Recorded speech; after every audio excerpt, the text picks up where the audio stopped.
Di balik senyum manisnya, rupanya Farel Prayoga menyimpan kisah pilu yang menyayat hati. Penyanyi yang sempat viral itu mendapatkan perlakuan kejam dari ibu tiri, bahkan juga dari ayah kandungnya sendiri. Tak hanya dianiaya secara fisik, Farel juga disiksa secara mental. Dirinya selalu jadi bahan pelampiasan kekesalan ibu tirinya ketika sedang marah. Emang waktu itu gimana ya bilangnya, bapak emang suka keluyuran gitulah posisi waktu itu. Nah, ibu nih emang pribadi benci karena aku. Ibu pernah ngomong sama kakakku kalau muka aku nih bener-bener mirip sekali sama ibu kandung.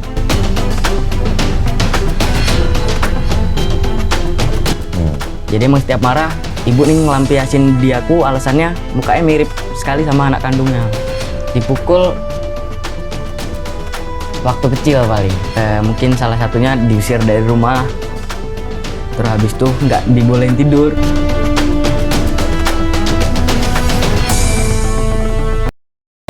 Bak kisah dongeng dalam kehidupan nyata, penderitaan Farel pun kian bertambah. Farel tak pernah bisa merasakan manis dari buah kerja kerasnya. Ya, uang hasil jerih payah dari panggung ke panggung nyaris habis tak tersisa. Semua penghasilannya itu digunakan tanpa izin dan sepengetahuan Farel. Semua terbongkar saat Farel merasa janggal dengan isi ATM miliknya yang sudah ludes. Nah, posisi itu aku mau manggung dan aku mau beli minuman di supermarket lah. Ya udah, aku mau narik uang dulu, ternyata uangnya cuma sisa 56.000. Uang sisa 56.000, padahal di rincian itu kayaknya di ATM itu ada uang sekitar 100 juta sekian. Nanya lah, kok uangku tinggal segini kak? Lo nggak tahu kakak, buat apa ya kamu paling yang boros gitu kan? Oh, aku telepon bapak ibu, kenapa uangku tinggal segini ya? Ya kamu aja paling yang boros gitu kan? Mereka kalau umpamanya lagi akur, sekongkol gitu mereka. Cuma kalau ada salah satu dari mereka yang bertengkar, pecah semua. Aku sayang kalau aku ngeluarin uang buat aku sendiri tuh, janganlah buat mereka aja lah gitu. Harapannya ingin bisa hidup damai pun sia-sia. Padahal Farel sudah berkorban banyak.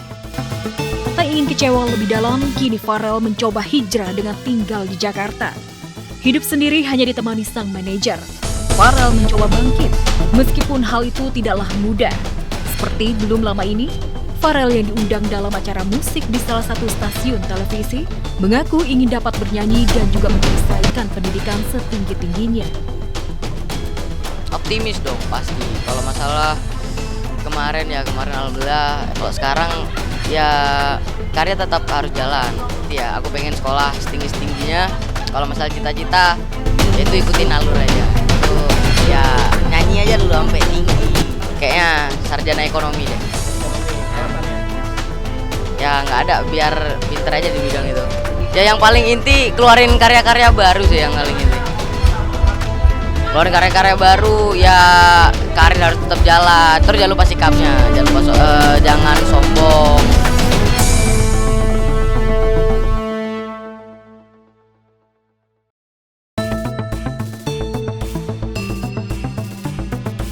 Di balik senyum manisnya, rupanya Farel Prayoga menyimpan kisah pilu yang menyayat hati. Penyanyi yang sempat viral itu mendapatkan perlakuan kejam dari ibu tiri, bahkan juga dari ayah kandungnya sendiri. Tak hanya dianiaya secara fisik, Farel juga disiksa secara mental. Dirinya selalu jadi bahan pelampiasan kekesalan ibu tirinya ketika sedang marah.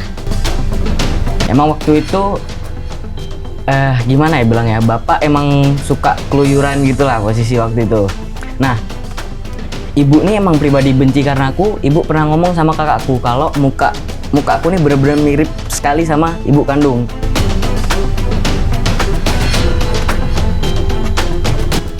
Jadi emang setiap marah, ibu nih ngelampiasin di aku, alasannya mukanya mirip sekali sama anak kandungnya.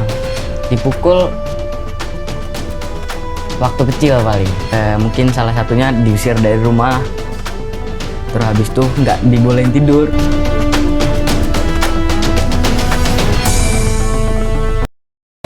Bak kisah dongeng dalam kehidupan nyata, penderitaan Farel pun kian bertambah. Farel tak pernah bisa merasakan manis dari buah kerja kerasnya. Ya, uang hasil jerih payah dari panggung ke panggung nyaris habis tak tersisa. Semua penghasilannya itu digunakan tanpa izin dan sepengetahuan Farel. Semua terbongkar saat Farel merasa janggal dengan isi ATM miliknya yang sudah ludes. Nah, posisi itu aku mau manggung dan aku mau beli minuman di supermarket lah. Ya udah aku mau narik uang dulu, ternyata uangnya cuma sisa 56.000. Uang sisa 56.000, padahal di rincian itu kayaknya di ATM tuh ada uang sekitar 100 juta sekian. Nanya lah, kok uangku tinggal segini kak? Lu nggak tahu kakak, buat apa ya? Kamu paling yang boros gitu kan? Aku telepon bapak ibu, kenapa uangku tinggal segini ya? Ya kamu aja paling yang boros gitu kan? Mereka kalau umpamanya lagi akur, sekongkol gitu mereka. Cuma kalau ada salah satu dari mereka yang bertengkar, pecah semua.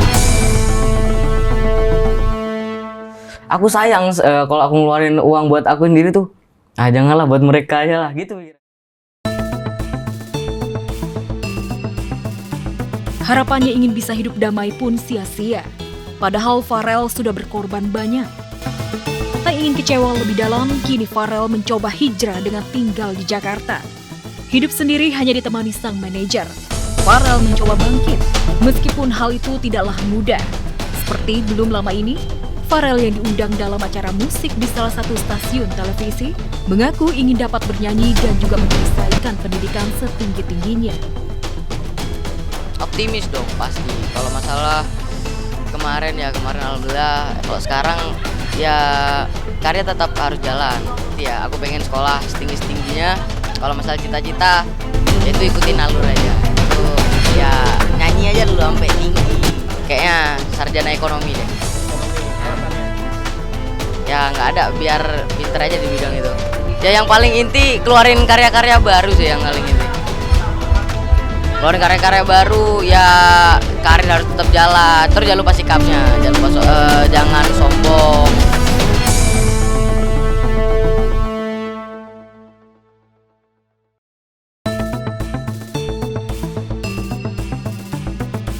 Di balik senyum manisnya, rupanya Farel Prayoga menyimpan kisah pilu yang menyayat hati. Penyanyi yang sempat viral itu mendapatkan perlakuan kejam dari ibu tiri, bahkan juga dari ayah kandungnya sendiri. Tak hanya dianiaya secara fisik, Farel juga disiksa secara mental. Dirinya selalu jadi bahan pelampiasan kekesalan ibu tirinya ketika sedang marah. Emang waktu itu gimana ya bilang ya, bapak emang suka keluyuran gitulah posisi waktu itu. Nah, ibu nih emang pribadi benci karena aku. Ibu pernah ngomong sama kakakku kalau muka aku nih bener-bener mirip sekali sama ibu kandung.